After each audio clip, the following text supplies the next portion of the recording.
Hello and welcome to another great episode of the Optimize Show. I am David Mammano, your host. I love doing this show every Wednesday morning. Hope you're enjoying all the shows we've done. Go to our website, go to our YouTube page, watch the past shows, like us, subscribe, share, you know what to do.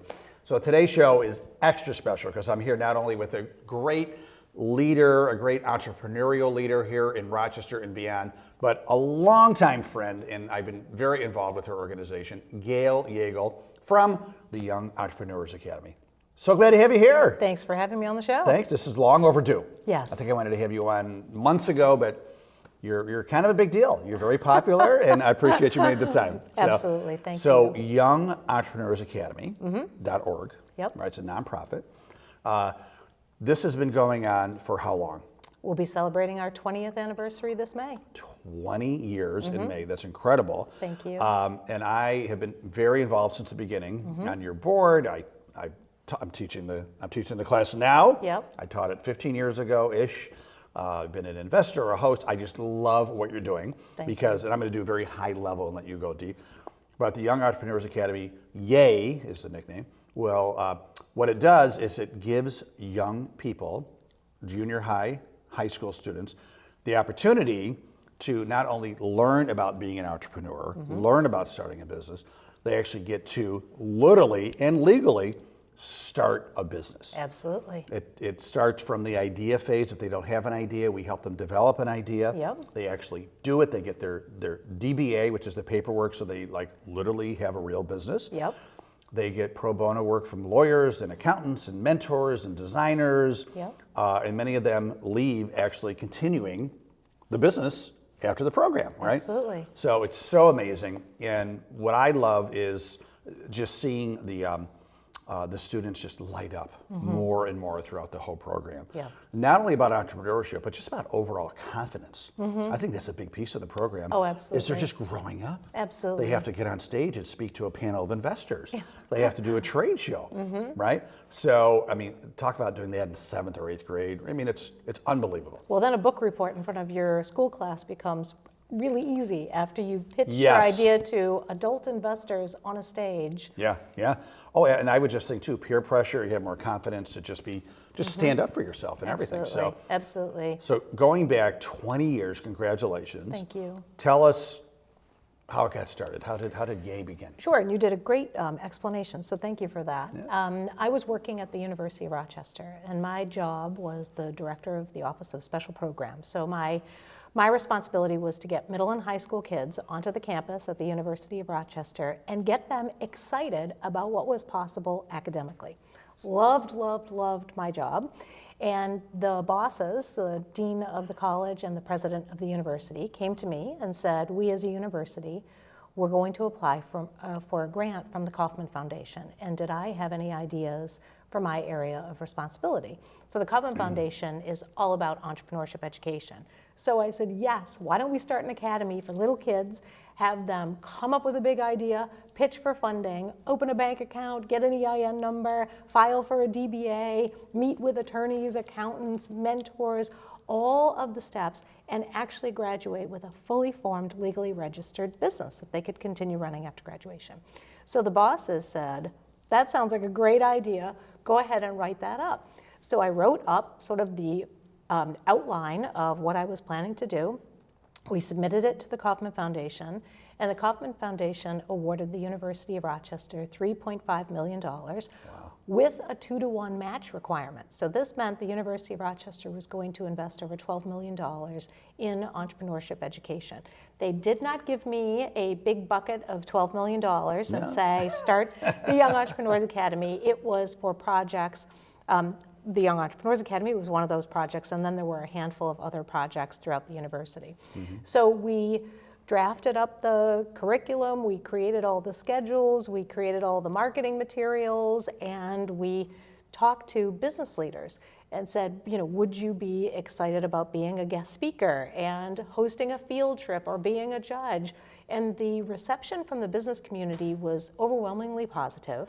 Then we went out to the schools And we had an overwhelmingly positive response from teachers, guidance counselors, parents, and we required the students to write a short essay, answer questions, go through an admissions interview, and we were just astounded with the popularity of this idea. So we launched the first class, and the students loved it, the business leaders loved it. It was fun for the kids to be on the university campus. We hosted it as an after-school program, meeting one day per week after school. Students loved it, but also University of Rochester loved it too, because Oh you're delivering goodness. prospects, right? That's right. It was like this great we didn't intend it to be a feeder program, but after the first year, 44% of the students in the Young Entrepreneurs Academy class became matriculated undergraduates at the University of Rochester. So clearly, it absolutely had an impact. But before we even graduated that first class, I was approached by the WIRED Foundation. WIRED stands for Workforce for Innovation and Regional Economic Development. And they said, can we provide funding for you to replicate this class? And so I said, why not? How hard would this be? And so we had all the assets. So we created all of the training materials, and we decided to launch it, one, as a credit-bearing elective in a public school setting, because we wanted to see, would it work in a high school as a class? Could we train a teacher to deliver this entrepreneurship style curriculum? And then the other location that we wanted as a test market was a rural state university to compare to our urban private university, sort of like Frank Sinatra, if it works here, it'll work anywhere kind of thing, if I make it here. But we knew what we had in terms of support and statistics around the class at the University of Rochester, so I wanted to see public school and state university in a rural campus area. It worked. It was very interesting. A sociologist would probably have looked at the perspectives of the students. So for example, at our location at the State University in a rural setting, we had business ideas that included a paintball field, a pig farmer, and a teen center. I remember. Where in the urban setting, we had an electronic skateboard invention, graffiti designed laptop skins. So they were a reflection of the students who were in the class. And speaking about the students, we had both boys and girls, middle schoolers and high schoolers, public schools and private schools, black, white. It was a multicultural, it was really a mirror of the landscape of our community. And so we knew we were onto something. And I had involved local chambers of commerce right from the beginning, because that's where the business leaders are. And the faculty at the University of Rochester and other universities are fabulous. But when you have entrepreneurs who are small business owners who have been there, done that, they become such a credible mentor to these young aspiring entrepreneurs. So the chambers of commerce, whom we contacted, loved this idea so much, they said, could we franchise it? And so I thought, franchise it. Interesting. Well, I was an employee at the University of Rochester at this point. And so I thought, well, maybe we could license it. We can't really franchise something as a university, right? And so we did some digging, put together a plan, and so we licensed the Young Entrepreneurs Academy to some chambers of commerce who were out of state. So they were in Florida, they were in Texas, they were in Illinois.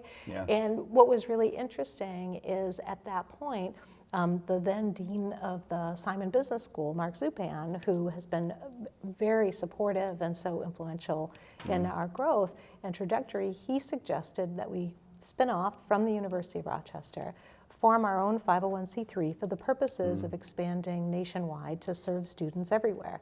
And so we did that, and we signed all of the paperwork right before the market crashed in 2008. Good timing. And so, so I was just about to sign a lease for office space, and the market crashed.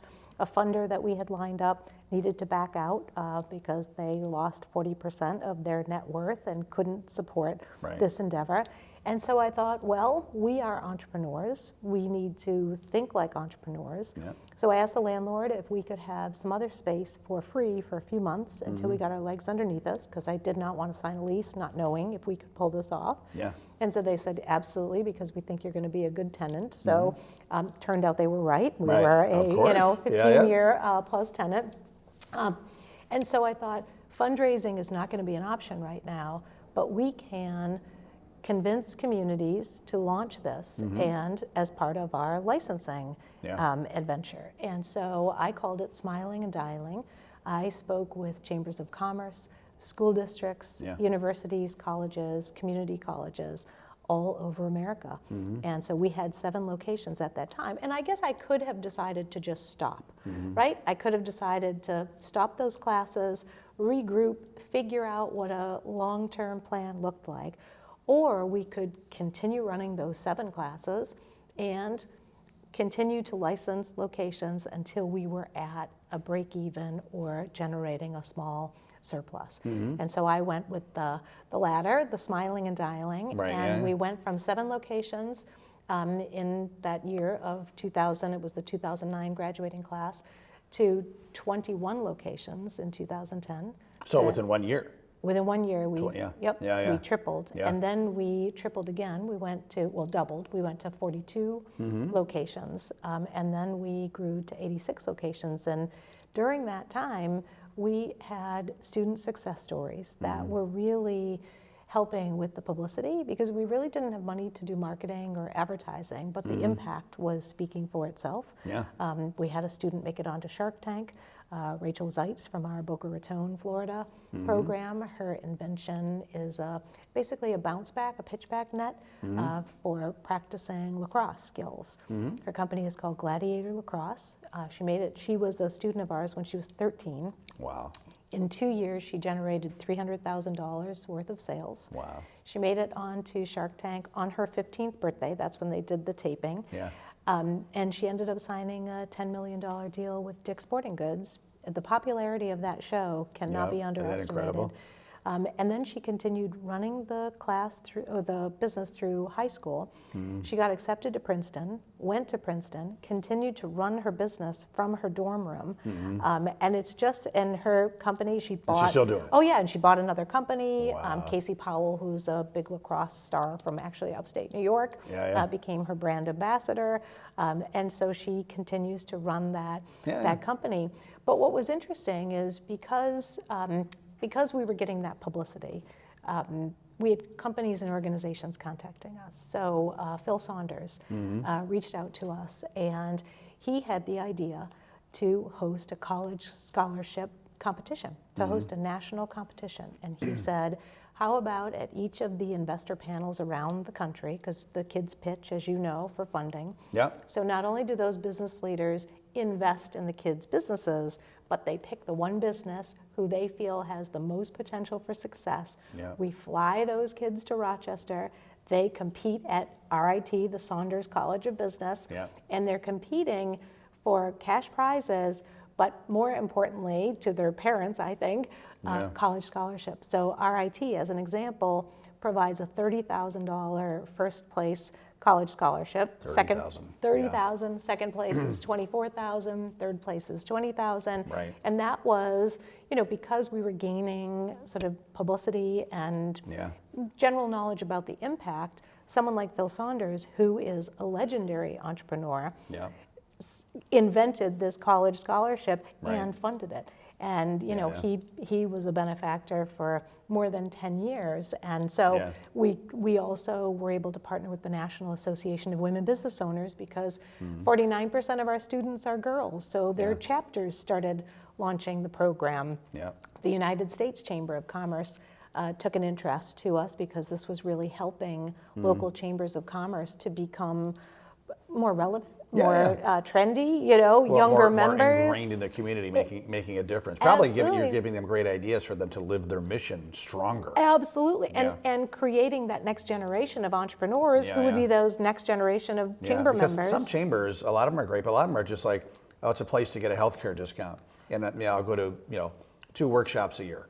But you know, you're providing something like, oh my God, what an incredible difference they can make in the community. Right, and they find this as a way to engage their current members, attract new, younger members, build and develop relationships with their local university as well as the school district, and they can generate a little bit of surplus revenue that they can plow right back into the community. You know, you just said a word that I love about what Yay really does, and it's engage. Because when you think about what you've done, you've created this hub of engagement, right? So the students, their parents, the high schools are promoting it, working with a local university or college, right? Working with, we talked about the chamber, the local chamber in many cases, but also just engaging the entrepreneurial community. Oh, absolutely. There are mentors. Every student gets a mentor, so it's an entrepreneur in the community that's agreed to volunteer their time. That's right. To mentor the student. There are judges / investors, engaging them. There's so many, and the field trip hosts. The field trip hosts. The field trip hosts. People volunteer to host a field trip that's relevant and lines up with a particular lesson, whatever it is that we're teaching. But they volunteer to allow the students in these classes. They're capped at 30 kids, but it's 30 people coming into that place of business. It's a wonderful way for students to recognize and to learn what businesses are in their own backyard. And it's a great way for those entrepreneurs to explain what their business does and the big successes that everybody sort of reads about, but also the challenges that they've overcome behind the scenes. And it's inspiring to students, and they're building a professional network. I don't know about you, but at 13 or 14, I didn't have a professional network, so these students are meeting, as you've mentioned, all these business people who are the field trip hosts, the mentors, excuse me, the CEO roundtable members, all of the volunteers that come in. They get help from attorneys and accountants and designers, right? They get their brand done. They get a website, right? What was, I think, is it still, you had a great tagline, start as a student, leave as a CEO? That was it, right? And it's so true, right? And it's so amazing. And I think, obviously it's incredible for the students, but again, it's so incredible for the community coming together to make a difference. Absolutely. And seeing what a lot of times, we have these impressions of like teenagers and we want to roll our eyes. They're always looking at their phone, blah, blah, blah. But then you see them like how smart they are. And how incredible they are. Well, like, whoa. And you know what, you mentioned an interesting point, and I don't know if you've ever, if we've ever talked about this. Business leaders who come into the class to volunteer, they hear young people saying, why not? How come? Couldn't we try this? Couldn't we do it this way? They go back into their own companies saying, why not? How come? Couldn't we try it this way? Why doesn't sales interact with IT? I think they could learn a lot from each other, and et cetera, et cetera. So it's motivating, it's inspiring to the grown-ups who come in and engage with the students as well. No, I love every part about it. I have loved being involved over the years. I can't think of what is my favorite role. Like I've hosted, the Saunders School when you first did it, and I've been a judge and investor. I've taught the course, been on your board. Like everything you're doing is just like fits with my soul. I love what you're doing. It's a natural. So for entrepreneurs that don't really want to maybe go to a pub crawl or a golf tournament. Not that there's anything wrong with that in terms But how many of those can you do, right? Right. To be able to explain, how to start up a business, or how to tweak an idea, or how to take that idea and turn it into a plan and a pitch, and then how to strategize and how to sell and how to market.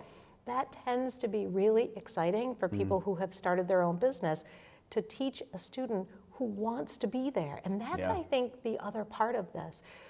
This isn't like regular school with a math class or school with an English class. Those students and those teachers, they are both there for a very important reason. But for the Young Entrepreneurs Academy, these kids compete to get in. They compete for a slot. So this is that class. These are the students who have their hands straight up in the air. They're asking 1,000 questions. There's no prodding and pushing for them to do this. There's no dead weight. Everyone's involved. Everyone's instigating their own success. That's right. So if you're a successful entrepreneur and you come into a class who the students are just waiting to ask questions and they're excited, it just fuels that entire, it's a virtuous circle, right? Well, and me and the mentors and everybody involved, the adults, we're learning from them, especially when it comes to like current trends of marketing, like I Digital don't marketing. I don't know how to advertise on Instagram, right? So I'm going to ask one of these guys, right? Yeah, Like, that's right. That's right. And all those other ones, the TikTok and all that stuff. That's right. Well, I get asked by parents all the time, I wish there was a Young Entrepreneurs Academy when I was my son or daughter's age. And then they say, could you do this for grown-ups? Yeah. Yep. Interesting. It is interesting. Yeah.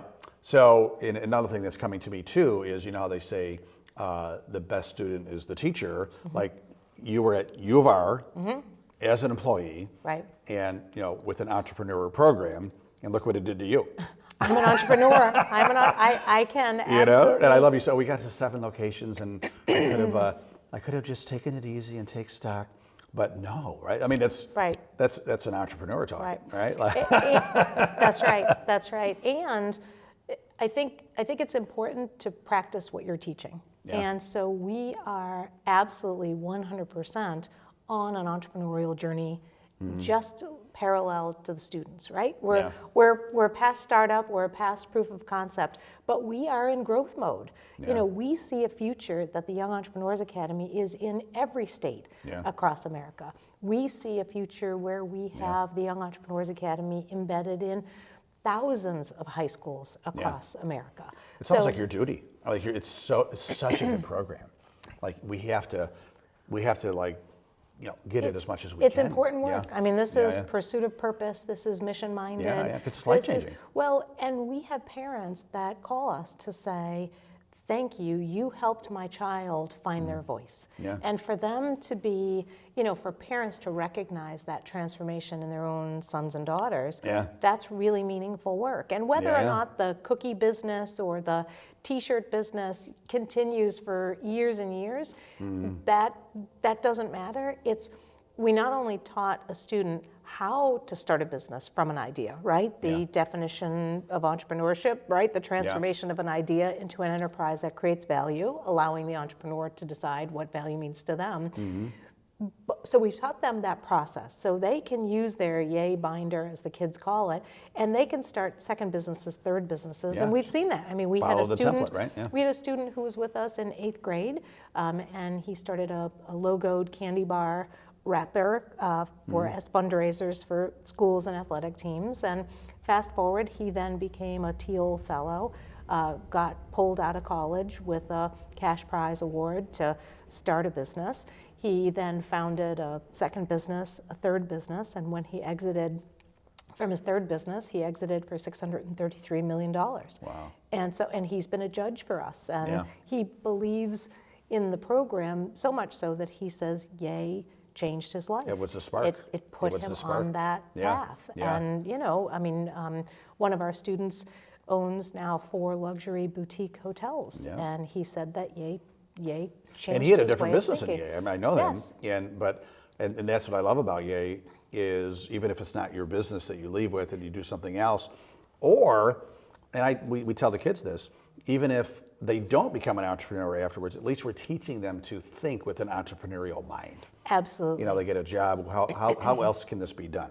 Or Absolutely. why can't we do this, right? Right. And when you think about the entrepreneurial mindset and you think about opportunity recognition and you think about resourcefulness and creativity and drive and motivation in terms of the character and the skill set, entrepreneurs, most of the time, that entrepreneurial mindset will make an amazing employee. Now, there are some entrepreneurs that would not make an amazing employee. They beat to their own drum. The bull in the china shop. Right? That's right. But for these students, it is an amazing opportunity. And we don't say, become an entrepreneur and don't go to college or don't ever consider working for anybody. Right. We say, take the ability and the potential that you have with your creativity and opportunity recognition, put together a plan, see if you can own your own future. And if you enjoy that, right, you can then use education and work to help you beef up some areas of expertise that you want to, build upon and gather additional information. So it's great to be out there in the world of higher education as well as the world of work as that fuels their journey Yeah. for a successful entrepreneurial career. Well, the curriculum that you've created, I mean, it was great 15, 20 years ago. And I just recently got reintroduced to it now that I'm teaching the class at the Gayle Institute. I mean, it is second to none. It is the quality of the curriculum, and the program, and even the design of everything. I mean, it's just 10 out of 10. Thank you. Not second to none. I haven't seen anything like this. Well, and someone asked me, how do all of your locations run successfully across the country? Follow the plan. And what we do is we provide complete training for not only the instructors, but the people who will be managing the program on the administrative side. And when I say administrative side, it's the marketing, the publicity, the student recruitment. It's managing all of the guest speakers and folks who come in and the events. So we have now training. I remember when we first started this, I was on a telephone call for 3 hours with every new location. Rah, rah, rah, here's how to do this, here's how to do this. And then, time and intelligence takes over. And so now we have training webinars and materials that are electronic, and we have probably pre-recorded everything, right? And it's you're still there to help, but absolutely. And we provide ongoing support to all of these locations, but there's probably about 2 million documents and sort of support materials and stuff that they get.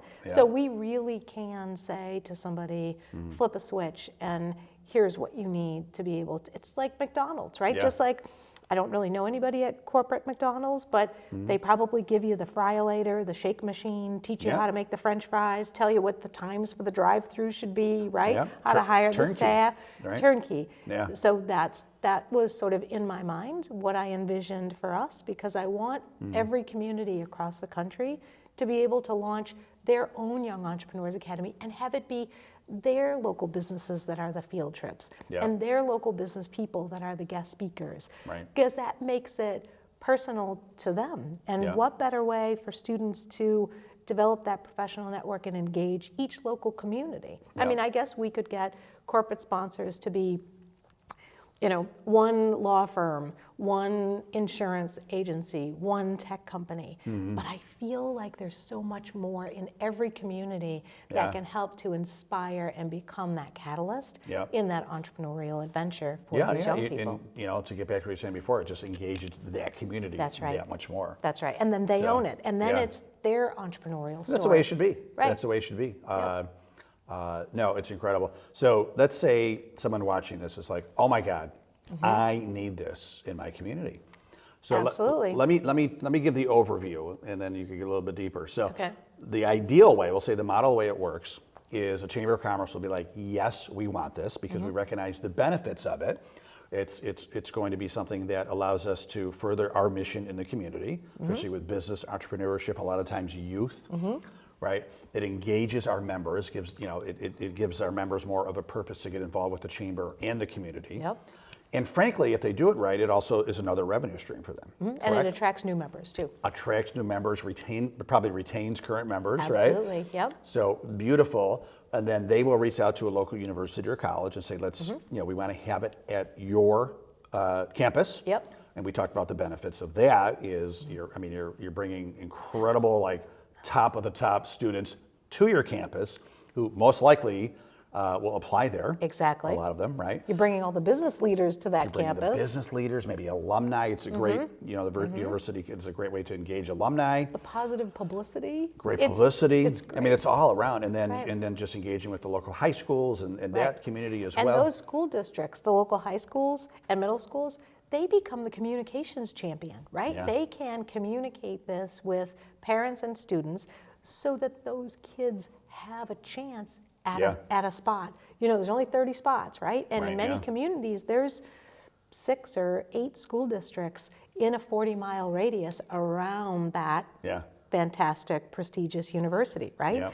If you think of most communities, we just signed with Tulane University, and they are limiting it to a couple of the schools in year 1 so that students have that opportunity. But if somebody called, if somebody was interested, yes, you're exactly right. They would They would talk to their local chamber of commerce to see if they wanted to license it, Yeah. and then the chamber would talk to the local university to see if they wanted to be the host Yeah. location, and then they would talk to the school district to see if they wanted to communicate this.